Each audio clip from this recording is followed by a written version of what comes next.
Hey family, it's Tasha. I'm MAMABEAR Prepping. Welcome back to the channel. Welcome to the channel. You already know what time it is. Get your drink pulled up. Let's talk about it. Today we're going to talk about not really a movie, but a video that a subscriber put me onto and was like, hey, I watched this. It was great.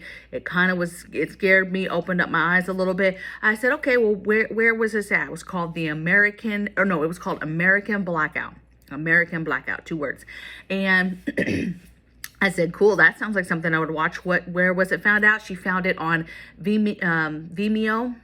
I don't think it's Vimeo. I think it's Vimeo, right? And, I already had the app because that's where I do my videos through for my Patreon. And so I went on, I searched it, boom, found it. It's about an hour, I think it was an hour and 50 minutes, hour 45 minutes, something like that. Poured me a drink and watched it. Let me tell you about this. One, it has the kind of, obviously it's about an American blackout. It's about a mass cyber attack, which we just talked about just a couple days ago, where we are attacked through cyber attacks. It starts making all the transformers blow and all the cities start losing power. And so basically the United States falls to its knees and loses power. And there's so much stuff to learn from this video. This is a video movie that I believe every single person should watch because there is something to be learned. Even if you've been prepping, there's something to be learned because if anything, you realize how crazy things are going to get, how bad things are going to get, how you cannot, it just confirms you cannot trust people, just all of this stuff, right? All the things that we talk about when we talk about things going left and being prepared. And so it was a great little video. My 13-year-old watched it with me. I was proud because the entire movie, he's pointing out things like, oh man, like that's a bad decision. Why'd they do that? They don't have that. Just was floored at, the amount of people that were unprepared, right? And if you haven't watched this, you want to watch it, you don't want me to blow it, stop the video right here because I'm finna talk about my review, my point of view on it, and kind of those that are new to prepping, and even if you've been prepping for a while, I'm gonna go over a couple things in the video that I just want you to reiterate that you're ready for, right? But stop the video and come back if you want to watch it first and come back. Okay, American Blackout. It gave me the same vibe that if you've ever read 1 Second After, which is about an EMP event and all the things that are happening. And that book, if you have not read that, please read that book, 1 Second After. Just go on Amazon, put that in. It's going to pop up. It's part of a series. Excellent book, but it walks you through an EMP. And it basically is eye-opening because it will show people what truly is going to happen. And it's very scary. It's very scary when you start thinking about how chaotic it's going to get, the violence that's going to happen, the amount of people that are going to die right from jump. It's just a lot, right? And this gave me that same vibe, right? Wasn't an EMP, it was just merely a power outage. And the first thing I thought that was crazy is, there's a power outage. And this is the thing, when you lose power, typically it's not a big deal. You call the electric company or get online if you have the internet service still on your phone, on your cell service, right? And you figure out what's going on. And they tell you, hey, yeah, we know about it. It's going to be up in 2 hours, or it's going to be up and we're going to try to have it on by tomorrow, or whatever it is they tell you. And then boom, it's a short-term thing. No big deal. But what's crazy is when an EMP or a major cyber attack like this, and you have like whole cities that are starting to lose power, and the news is reporting that, like, hey, all of New York City doesn't have power. First of all of New York City with no power, that's a big deal, okay? Then you start getting reports of other big cities, baby, it's a wrap, okay? First of all, I'm already peaked as soon as a large city like that runs out of power. I'm already peaked. I'm already high alert. Our threat level's up. Everything is up, and we're ready to lock and load right away. But let's just say these people were walking around like, oh, I can't believe this, and it will come back on and no big deal, and not really taking any action. But as soon as you know that something major is going on like that, action has to be taken. I mean, my son was making comments like, man, we would have already had the wood on the windows. We would have already been locked down. We would have had the extra locks on the gates. We would have had this locked down. He was just spewing out all the things that we would have already been doing, by day 2, right? Chaos is going to come immediately. So if you don't know that, maybe you have a lovey-dovey period for the first 24 hours, and maybe that first night things are not as bad. Like maybe there's violence, but it's not as bad, right? But by night 2, people are going to start feeling restless, and people are going to be like, what's going on? And you're going to have chaos, especially if the news is reporting that now all the major cities in the United States have lost power. Like, everybody knows that's a big deal now. Something much, much bigger is happening. This isn't possibly going to be something that can be fixed overnight. This is possibly the end of the world, is what some people are going to be thinking. And so I found it interesting. It goes over several different stories, if you will, different families and their stories. And most of them are not, all of them are not prepared. There's one prepper family that they do kind of go into their story, but even that prepper family makes mistakes, but they got out. They bugged out like right away. And my thing is, there's lessons to be learned all throughout this movie. And I just wish that everybody would watch it, even average people with blinders, sell it to them like it's just this action-packed, end of the world movie video. Let's watch it, because there's so much to be learned. Some things that happen, I mean, from the basic rule is, like, when something like this happens, you batten down the hatches. You don't leave your home. You want to be prepared so that you don't have to be one of the silly people having to leave your home, trying to get money out of an ATM that doesn't work, trying to get gas, standing in line at a grocery store, trying to hope that you have a little bit of cash to be able to get something, or standing in line like these dummies just to be told, hey, there's no power. Why would you think you could use your you could use your credit card, right? Entitled people, it shows the whole, somebody who has money, who's like, I'll buy everything in here. Well, with your credit card, that doesn't work, right? Just ridiculous. People stand in line. You don't want to be standing in line for propane, standing in line for water, food, and you sure as hell don't want to be standing in line to go to a FEMA camp, to go to a Red Cross camp. I mean, that's number one. That's how you get caught up, right? That's how you get caught up in those camps and never leave, okay? You need to be prepared so you don't have that. You have folks in there talking about, man, I wish I would have just filled up some milk cartons with water. Like, there was folks that didn't even have 1 gallon of water in their homes, right? What I found was interesting too is in this video, it shows the water and the gas, all the things don't work right away. No water, no toilets, nothing, right? As if, see, we always think on the premise that, look, if you have gas, if you have water, you have city water, you have a sewer system, those things will continue to work at first, right? At a minimum, even if they have no generators, you're going to get whatever's left in the pipes, whatever's left in the cisterns there, whatever they have in their holding tanks. You're going to get the rest of that water. You're going to get the rest of the gas in the lines. You're going to, the sewers are going to work. But all of that stuff is I guess kept up and works. Their pump systems, their systems, it's all electronic. So if they don't have generators to keep that stuff going, you lose that stuff. And that's what a lot of people don't realize is you lose power like that, you're losing your septic system, you're losing your water. Maybe you have that stuff for a little bit, but all that means is you just have whatever's in the reserve tanks, right? That makes its way to you. And when that's done, right? Maybe you live in a city, a small town, something like that, where their waste system is set up. They have generators to last, a little while.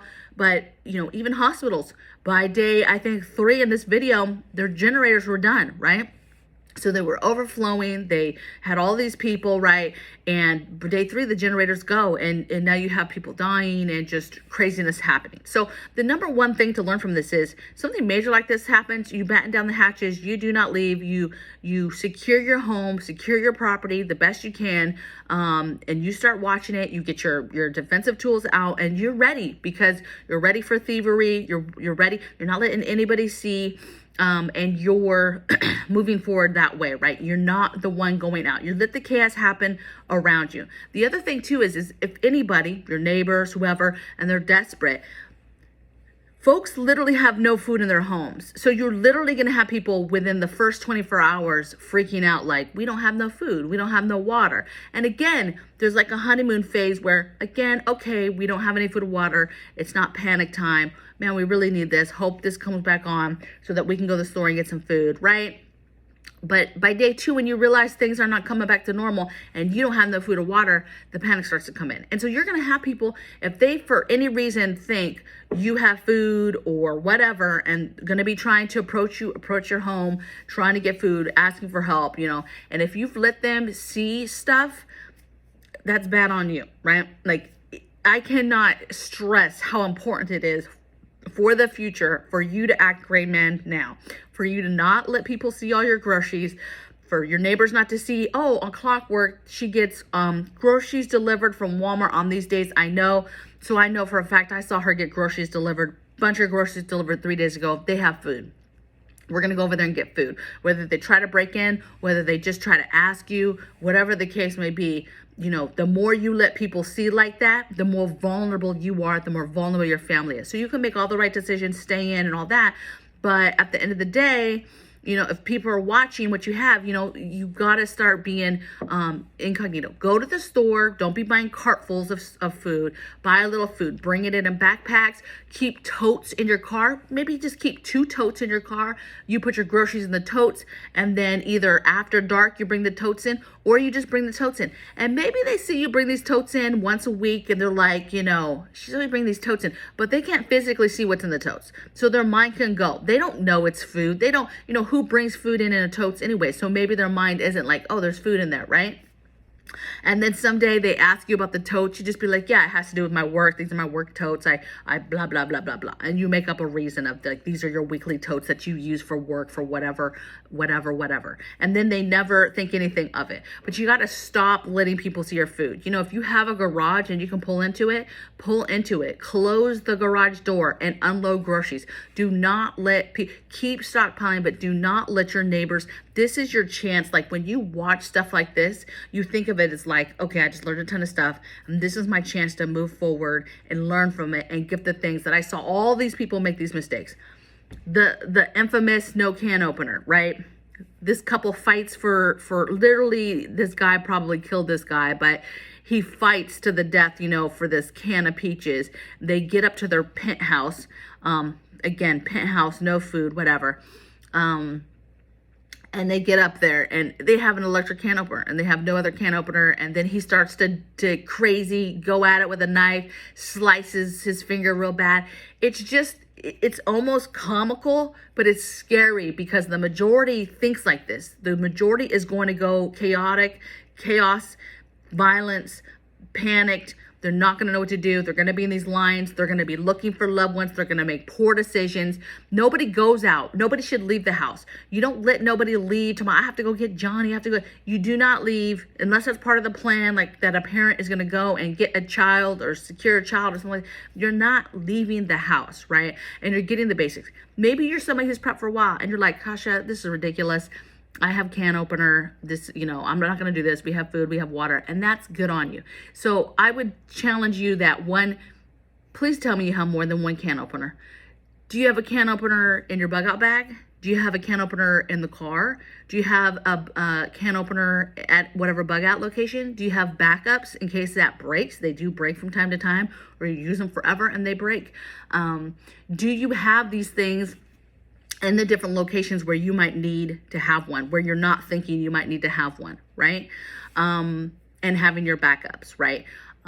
Water, food. Think of water, potable water, non-potable water. Think about your animals, your livestock, extra food for them. There just was a lot of people.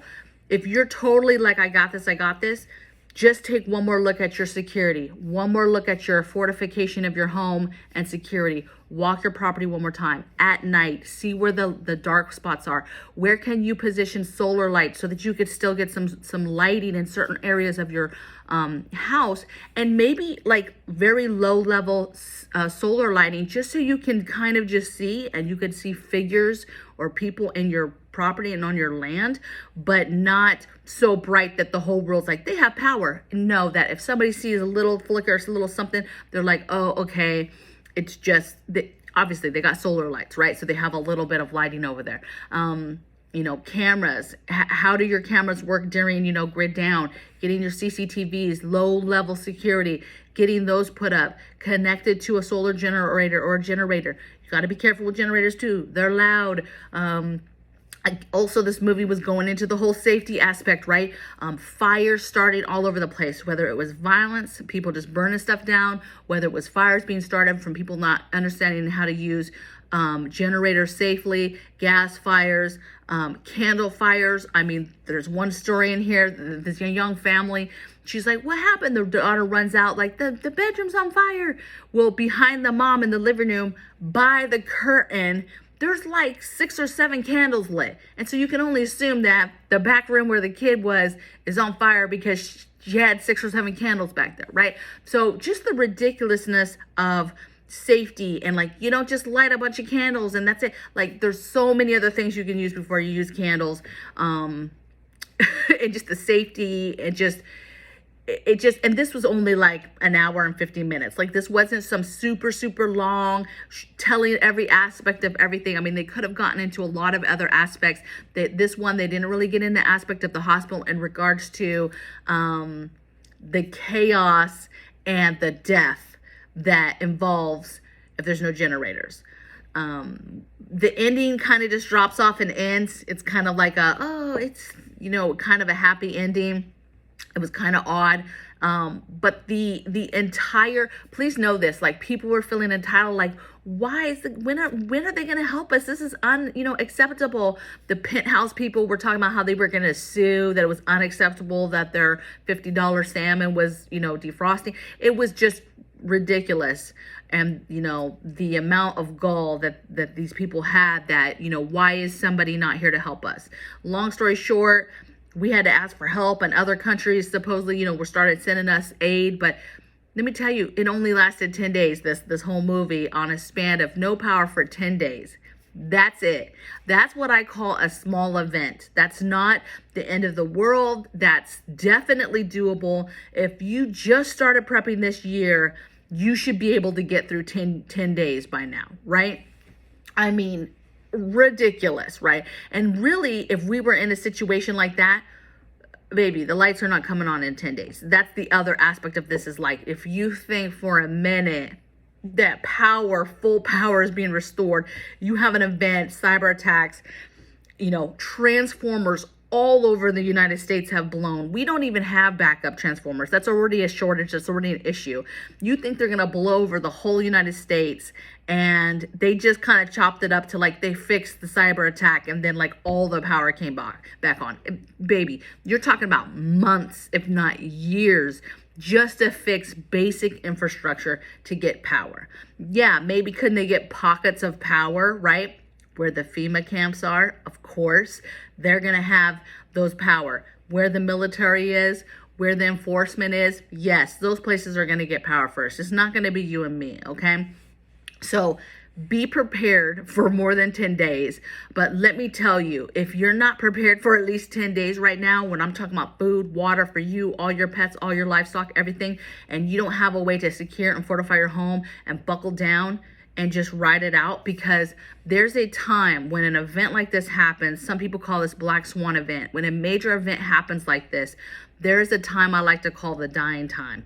And the next 90 days, there's so much death, there's so much dying, and some of that is from bad decisions. Some of that is just because it is what it is. There's no power, so you have a ton of people that are just gonna die because they're already on life-saving, like ventilators and oxygen and different aspects in a hospital or in a home that they need to stay alive. And the minute that stuff is off, those generators run out of gas, whatever, that's it, right? And people talk about, oh, well, the military will come in with gas and they'll come in with all this stuff. And so that the infrastructure like that, like a hospital, they'll get replenished with gas. You don't have to worry about that. No, baby, if it happens on a global scale like this, across the United States, we don't have the manpower to handle that. You could take all the military, all the reserves, everybody. We don't have enough, okay? And so it would be chaotic. It would be a stay in your home. There was some kind of curfew they set. Nobody was listening to it. I mean, screw the curfew. We're locked down. We're not even going out during the day. There was kids running around because their parents weren't home. I mean, it just was insanity. And so there is a ton of stuff to be learned from this. I think everybody should watch this. If you haven't watched it, watch it. I don't care if you've been prepping for years or you've been prepping since yesterday, right? You found me yesterday and you just got it in your mindset, I'm going to do this. Baby, if you're one of those people, you get your pen and paper, you start watching these videos, you watch the old videos, and you get to working, okay? Because you can do it. Because even one step ahead of these fools in this movie is gonna take you far, okay? Food, water, stockpile it, emergency preparedness, camping type gear, okay? How do you cook? How do you clean? How do you, do hygiene? How do you do the basics in a lockdown setting? And when I say lockdown because you locked it down, not we're quarantined or we're locked down. No, you're locked down because you have locked down your space, your property, your house, and you've locked it down in the sense to keep it safe and to keep it secure and to keep people away from it, right? And to protect yourself, right? Just even the prepper family in this show made so many mistakes. I mean, so many mistakes. Like, he had his little kid out there doing night patrols, and there was just a lot of things. Like, if something like this is happening, like, you're locked and loaded. Like, you're strapped, your kids are strapped, you guys are head on a swivel, everything is locked down. They kind of had this open compound type. A lot of stuff bothered me. Even with this prepping family. A lot of people think, oh, preppers will make it. Baby, there's so many preppers that I'm not going to say are fake, but still do not understand the full scope of how bad things can get. And if you don't understand that, you're still going to possibly make bad decisions.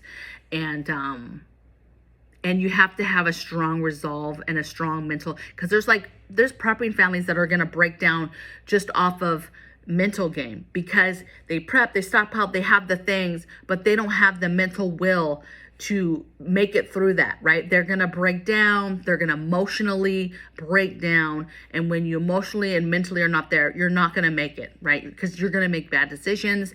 It's just not going to be a good time. Okay. So lots to be learned, little things to glean from it, from even just the can opener thing. If even people watch this and learn that one thing, I mean, it's amazing, right? So just watch the movie. It's really, really good. Okay. I don't know if I can link it. I'll try to link it. You've got to get the app, right? You have to download the app. It's free. And then you'll just search American Blackout, and it's worth the watch, okay? I hope you guys are having a good week so far. That was my excitement for yesterday. I really did a bunch of videos. I did another video on my Patreon. So if you are a patron and you were over there with me, I uploaded another video yesterday. We're really getting into the weeds over there. We're talking about stuff that I can't necessarily talk about over here. And so I'm excited to be able to do it over there and kind of I'm calling it kind of my besties clique, because I feel like it's the best of the best in regards to really like-minded people like me who really get into the weeds, are really the critical thinkers, and want to always question the whys. Why are things happening? Let's discuss why these things are happening. And some of that stuff obviously is stuff that I cannot talk about over here, just because of it will be considered controversial and misinformation or whatever. It'll be heavily censored. And so over there I can do that. If you feel like you would be down with that, interested in that, check out the link in my description box. Check out the tiers that I have offered. Sorry, I do apologize if you can't afford it, it's not your thing, you don't like to support content creators like this, that's fine. I'm going to continue to do free content over here like this as well, okay? But for those of you that want a little bit more, come on over, baby, because we're getting into it. And I will see you guys tomorrow in the next video. Take care.